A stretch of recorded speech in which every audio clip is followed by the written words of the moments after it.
Sugar ರೋಗಿಗಳು ಅಪ್ಪಿತಪ್ಪಿಯೂ ಈ 6 ಹಣ್ಣುಗಳನ್ನು ಸೇವಿಸಲೇಬಾರದು. ಇದರ ಪರಿಣಾಮ ತುಂಬ ಗಂಭೀರವಾಗಿರಬಹುದು. ಎಚ್ಚರವಹಿಸಿ. ಮಧುಮೇಹ ಅಥವಾ ಡಯಾಬಿಟಿಸ್ ಎಂಬುದು ಒಂದು ದೈನಂದಿನ ಜಾಗೃತೆಯಿಂದ ನಿಯಂತ್ರಿಸಬಹುದಾದ, ಆದರೆ ನಿರ್ಲಕ್ಷಿಸಿದರೆ ಗಂಭೀರ ಪರಿಣಾಮಗಳನ್ನು ಉಂಟುಮಾಡುವ ಸ್ಥಿತಿ. ಈ ರೋಗದಲ್ಲಿ ರಕ್ತದಲ್ಲಿನ ಸಕ್ಕರೆಯ ಮಟ್ಟವನ್ನು ನಿಯಂತ್ರಣದಲ್ಲಿ ಇಡುವುದು ಅತ್ಯಂತ ಅಗತ್ಯ, ಏಕೆಂದರೆ ಗ್ಲೂಕೋಸ್ ಮಟ್ಟ ಏರಿದಾಗ ದೇಹದ ಪ್ರಮುಖ ಅಂಗಾಂಗಗಳು ನಿಧಾನವಾಗಿ, ಅಂದರೆ ನಿಶ್ಚಿತವಾಗಿ ಹಾನಿಯಾಗುತ್ತದೆ. ಶರೀರದ ಕಾರ್ಯವ್ಯವಸ್ಥೆ ಕಳೆದು ಹೋಗಿ ಇದರಿಂದಾಗಿ ಕಿಡ್ನಿ ಹಾನಿ, ನರಗಳ ದುರ್ಬಲತೆ, ಕಣ್ಣಿನ ದೃಷ್ಟಿ ಕುಂದುತ್ತದೆ ಮತ್ತು ಹೃದಯ ಸಂಬಂಧಿ ತೊಂದರೆಗಳು ಎದುರಾಗಬಹುದು. ಇದರಲ್ಲಿ ಪ್ರಮುಖ ತಪ್ಪು ಏನೆಂದರೆ ಕೆಲವೊಂದು ಆರೋಗ್ಯಕರವೆಂದು ಅನಿಸುತ್ತಿರುವ ಹಣ್ಣುಗಳ ಸೇವನೆ. ಇವುಗಳನ್ನು ಮಿತಿಯಿಂದ ಹೆಚ್ಚು ಸೇವಿಸಿದರೆ ದೇಹದ ಇನ್ಸುಲಿನ್ ಪ್ರಮಾಣ ಸರಿಹೊಂದಲಾರದು. ಪರಿಣಾಮವಾಗಿ ಸಕ್ಕರೆಯ ಮಟ್ಟ, ಅಂದರೆ ರಕ್ತದಲ್ಲಿ ಸಕ್ಕರೆ ಮಟ್ಟ ದೃಢವಾಗಿ ಏರಿಕೆಯಾಗುತ್ತದೆ. ಈ ರೀತಿ ನಿಯಂತ್ರಣ ತಪ್ಪಿದ ಶುಗರ್ ದೀರ್ಘಾವಧಿಯಲ್ಲಿ ಅತೀವ ಗಂಭೀರ ಸ್ಥಿತಿಗೆ ಕೊಂಡೊಯ್ಯುತ್ತದೆ. ಇಂತಹ ತಾತ್ಕಾಲಿಕ ರುಚಿಗೆ ಒಳಗಾಗಿ ಮಾಡಿದ ಆಯ್ಕೆ ದೀರ್ಘಕಾಲದಲ್ಲಿ ಆರೋಗ್ಯಕ್ಕೆ ದೊಡ್ಡ ಬೆಲೆ ಕಟ್ಟಿಸಬಹುದು. ಆದ್ದರಿಂದ ಪ್ರತಿಯೊಂದು ತಿಂಡಿ ಮಾಡುವ ಮುನ್ನ ಒಂದು ಕ್ಷಣ ಯೋಚಿಸಬೇಕು, ನಾನು ತಿನ್ನುತ್ತಿರುವುದು ನನಗೆ ಆರೋಗ್ಯ ನೀಡುತ್ತದೆಯೇ ಅಥವಾ ಸಮಸ್ಯೆ ಉಂಟು ಮಾಡುತ್ತದೆಯೇ ಎಂದು. ಆರೋಗ್ಯವೆಂಬುದು ನಮ್ಮ ಹಸ್ತದಲ್ಲಿರುವ ಸಂಪತ್ತು. ಅದನ್ನು ಕಾಪಾಡಿಕೊಳ್ಳಬೇಕಾದ ಹೊಣೆಗಾರಿಕೆಯನ್ನು ಬೇರೊಬ್ಬರ ಮೇಲೆ ಹಾಕಲಾಗದು. ಸರಿಯಾದ ಹಣ್ಣುಗಳ ಆಯ್ಕೆ, ಮಿತಿಯಾದ ಆಹಾರ ಸೇವನೆ, ನಿತ್ಯ ವ್ಯಾಯಾಮ ಮತ್ತು ವೈದ್ಯರ ಮಾರ್ಗದರ್ಶನ ಇವೆಲ್ಲವೂ ಸೇರಿ ಜೀವನದ ಗುಣಮಟ್ಟವನ್ನು ಸುಧಾರಿಸಲು ಸಹಾಯಕವಾಗುತ್ತದೆ.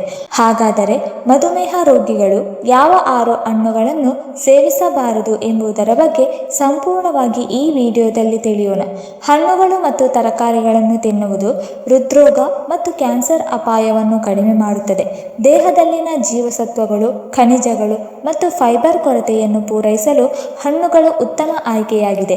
ಆದರೆ ಇಲ್ಲಿಯೂ ನೀವು ಜಾಗರೂಕರಾಗಿರಬೇಕು, ಏಕೆಂದರೆ ಕೆಲವು ಹಣ್ಣುಗಳು ಸಕ್ಕರೆಯ ಪ್ರಮಾಣವು ತುಂಬ ಹೆಚ್ಚಾಗಿರುತ್ತದೆ.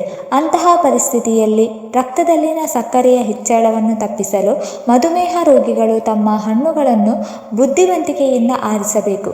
1. ಬಾಳೆಹಣ್ಣು. ಬಾಳೆಹಣ್ಣು ಮಧುಮೇಹ ರೋಗಿಗಳಿಗೆ ಅತಿಯಾದ ಜಾಗೃತೆಯಿಂದ ಸೇವಿಸಬೇಕಾದ ಹಣ್ಣುಗಳಲ್ಲಿ ಒಂದು.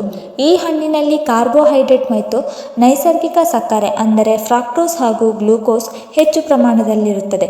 ಒಂದು ಮಧ್ಯಮ ಗಾತ್ರದ ಬಾಳೆಹಣ್ಣು ಸುಮಾರು 22 ರಿಂದ 27 ಗ್ರಾಂ ಕಾರ್ಬೋಹೈಡ್ರೇಟ್ಗಳನ್ನು ಹೊಂದಿರುತ್ತದೆ. ಇದು ರಕ್ತದಲ್ಲಿನ ಗ್ಲೂಕೋಸ್ ಮಟ್ಟವನ್ನು ತಕ್ಷಣವಾಗಿ ಹೆಚ್ಚಿಸಬಲ್ಲದು. ಬಾಳೆಹಣ್ಣು ಮಧ್ಯಮದಿಂದ ಹೆಚ್ಚಾದ ಗ್ಲೈಸೆಮಿಕ್ ಇಂಡೆಕ್ಸ್ ಹೊಂದಿದ್ದು, ಇದನ್ನು ಸೇವಿಸಿದಾಗ ರಕ್ತದಲ್ಲಿನ ಸಕ್ಕರೆ ಶೀಘ್ರವಾಗಿ ಏರಿಕೆಯಾಗುವುದು. ಇದು ಮಧುಮೇಹ ನಿಯಂತ್ರಣದಲ್ಲಿ ಬಹಳ ಅಡ್ಡಿಯಾಗಿ ಇನ್ಸುಲಿನ್ ಪ್ರಭಾವವನ್ನು ಕುಂದಿಸಬಹುದು. ಮಧುಮೇಹ ರೋಗಿಗಳಲ್ಲಿ ಇಂತಹ ತೀವ್ರ ಗ್ಲೂಕೋಸ್ ಏರಿಕೆಯಿಂದ ಅನಿರೀಕ್ಷಿತ ತಲೆಸುತ್ತು, ಆಯಾಸ, ಮೂಡ್ ಸ್ವಿಂಗ್ ಅಥವಾ ಭವಿಷ್ಯದಲ್ಲಿ ನರಗಳ ತೊಂದರೆಗಳು ಉಂಟಾಗಬಹುದು. ಕೆಲವೊಮ್ಮೆ ಮಧುಮೇಹ ನಿಯಂತ್ರಣಕ್ಕೆ ಬಳಸುವ ಔಷಧಿಗಳ ಫಲಿತಾಂಶವನ್ನು ಬಾಳೆಹಣ್ಣು ಹಾಳು ಮಾಡಬಹುದು. ಇದರಿಂದಾಗಿ ಬಾಳೆಹಣ್ಣನ್ನು ದಿನನಿತ್ಯ ಸೇವಿಸುವುದು ಹೆಚ್ಚು ಅಪಾಯಕಾರಿ. ತೀವ್ರ ಡಯಾಬಿಟಿಸ್ ಇದ್ದವರು ಅಥವಾ ಇತ್ತೀಚೆಗೆ ಸಕ್ಕರೆ ಮಟ್ಟ ನಿಯಂತ್ರಣದಿಂದ ತಪ್ಪಿರುವವರು ಬಾಳೆಹಣ್ಣನ್ನು ಸಂಪೂರ್ಣವಾಗಿ ತ್ಯಜಿಸುವುದು ಉತ್ತಮ. ಆದ್ದರಿಂದ ಮಧುಮೇಹ ರೋಗಿಗಳು ಬಾಳೆಹಣ್ಣನ್ನು ಸೇವಿಸುವ ಮುನ್ನ ವೈದ್ಯರ ಸಲಹೆ ಪಡೆಯುವುದು ಮತ್ತು ಅವಶ್ಯಕತೆ ಇದ್ದರೆ ಅತಿ ಕಡಿಮೆ ಪ್ರಮಾಣದಲ್ಲಿ ಇತರ ಕಡಿಮೆ GI ಹೊಂದಿರುವ ಆಹಾರಗಳೊಂದಿಗೆ ಸಂಯೋಜಿಸಿ ಸೇವಿಸುವುದು ಸುರಕ್ಷಿತ ಮಾರ್ಗವಾಗಿದೆ. 2ನೇದಾಗಿ ಸೀತಾಫಲ. ನಿಸ್ಸಂದೇಹವಾಗಿ ಇದು ರುಚಿಕರ ಹಾಗೂ ಪೌಷ್ಟಿಕ ಹಣ್ಣು. ಆದರೆ ಮಧುಮೇಹ ರೋಗಿಗಳಿಗೆ ಇದು ಮಧುರ ಬಲೆ ಎನ್ನುತ್ತಲೇ ಸದುಪಯೋಗವಲ್ಲದ ಆಯ್ಕೆಯಾಗಬಹುದು. ಈ ಹಣ್ಣಿನಲ್ಲಿರುವ ಅತಿ ಹೆಚ್ಚು ಪ್ರಮಾಣದ ನೈಸರ್ಗಿಕ ಸಕ್ಕರೆಗಳು, ಮುಖ್ಯವಾಗಿ ಫ್ರಕ್ಟೋಸ್ ಮತ್ತು ಗ್ಲೂಕೋಸ್, ದೇಹದಲ್ಲಿ ತುಂಬ ಶೀಘ್ರವಾಗಿ ಜೀರ್ಣಗೊಂಡು ರಕ್ತದಲ್ಲಿ ಶುಗರ್ ಲೆವೆಲನ್ನು ತಕ್ಷಣ ಏರಿಸುತ್ತದೆ. ಶರೀರದ ಶಕ್ತಿಗೆ ಅನುಕೂಲ ಎನ್ನುವ ಕಾರಣದಿಂದ ಕೆಲವರು ಇದನ್ನು ಸಾಧು ಹಣ್ಣು ಎನ್ನುತ್ತಾರೆ. ಆದರೆ ಮಧುಮೇಹ ಹೊಂದಿರುವ ವ್ಯಕ್ತಿಗೆ ಈ ಶಕ್ತಿ ತಾತ್ಕಾಲಿಕವಾದರೂ ಪರಿಣಾಮಗಳು ದೀರ್ಘಕಾಲದವಾದವು. ಇನ್ಸುಲಿನ್ ಸಮರ್ಪಕವಾಗಿ ಕೆಲಸ ಮಾಡದ ದೇಹದಲ್ಲಿ ಸೀತಾಫಲ ಸೇವನೆಯಿಂದ ಗ್ಲೂಕೋಸ್ ನಿಯಂತ್ರಣದಿಂದ ತಪ್ಪುವುದು ಖಚಿತ. ಇದರಿಂದ ತಕ್ಷಣವಾಗಿ ಬಾಯಿ ಒಣಗುವುದು, ಆಯಾಸ, ಎದೆಬಡಿತ ಹೆಚ್ಚಾಗುವುದು ಮತ್ತು ತಲೆ ಸುಸ್ತು ಮುಂತಾದ ಲಕ್ಷಣಗಳು ಕಾಣಬಹುದು.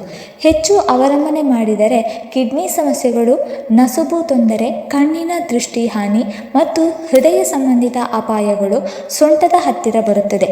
ಈ ಹಣ್ಣಿನ ಸಿಹಿತನಕ್ಕೆ ಮನಸೋತರೆ ಕ್ಷಣಿಕ ರುಚಿಗೆ ಬಲಿಯಾಗುವುದು. ಆದರೆ ಮುಂದಿನ ದಿನಗಳಲ್ಲಿ ಚಿಕಿತ್ಸೆಗಾಗಿ ಆಸ್ಪತ್ರೆಗೆ ಓಡಾಡಬೇಕಾಗಬಹುದು.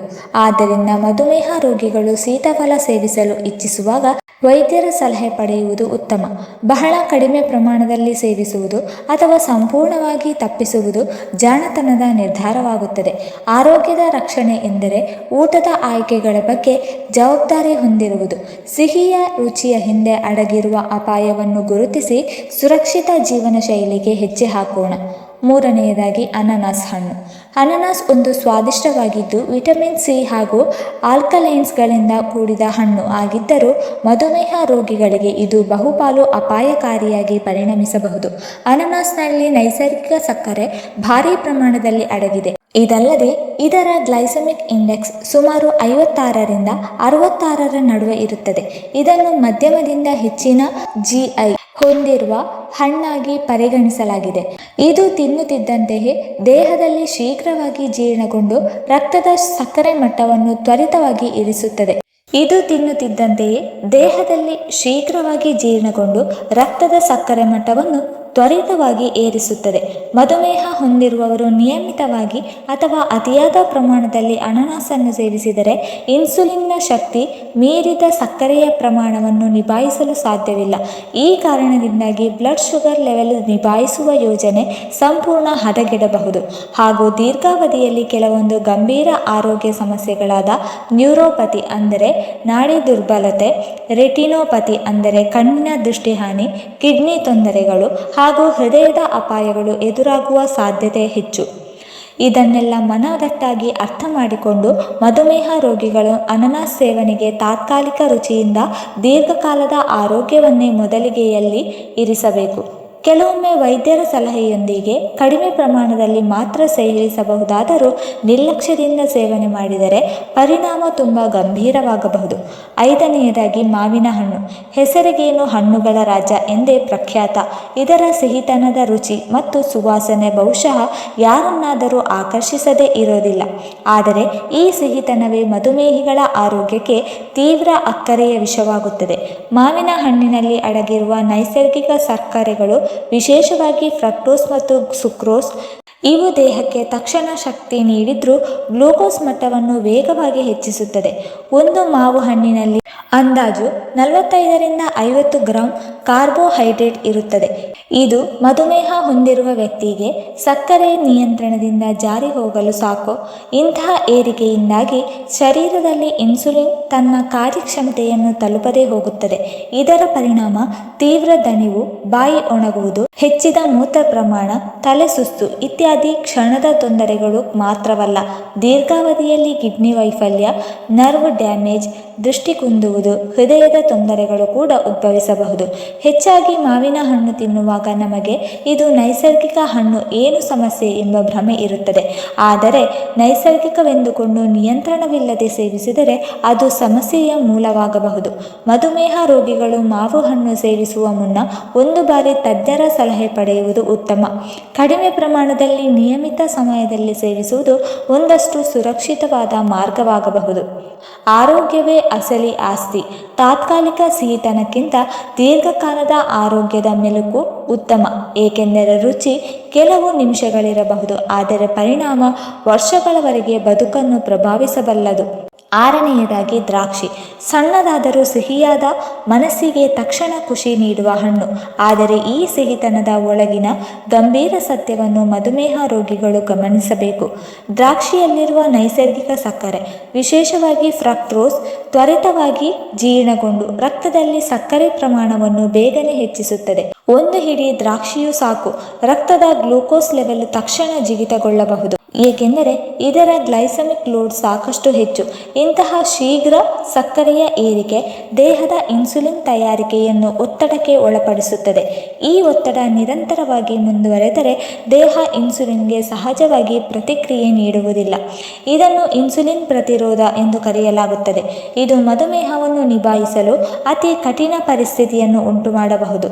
ಅತಿಯಾದ ದ್ರಾಕ್ಷಿ ಸೇವನೆಯಿಂದ ರಕ್ತದ ಸಕ್ಕರೆ ಅತಿಯಾಗಿ ಏರಿಕೆಯಾದರೆ ತಕ್ಷಣದ ತೊಂದರೆಗಳಾದ ದಣಿವು, ತಲೆಸುಸ್ತು, ಬಾಯಿ ಒಣಗುವುದು, ಹೆಚ್ಚಿದ ಮೂತ್ರ ವಿಸರ್ಜನೆ ಕಾಣಿಸಬಹುದು.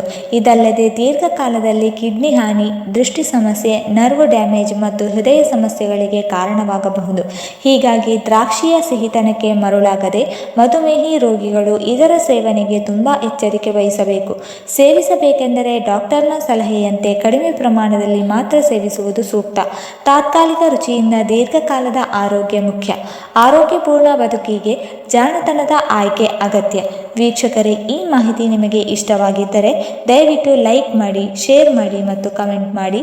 ಹಾಗೆ ಮುಂದಿನ ವಿಡಿಯೋಸ್ಗಳಿಗಾಗಿ ನಮ್ಮ ಚಾನಲನ್ನು ಸಬ್ಸ್ಕ್ರೈಬ್ ಮಾಡಿಕೊಳ್ಳಿ. ಧನ್ಯವಾದಗಳು.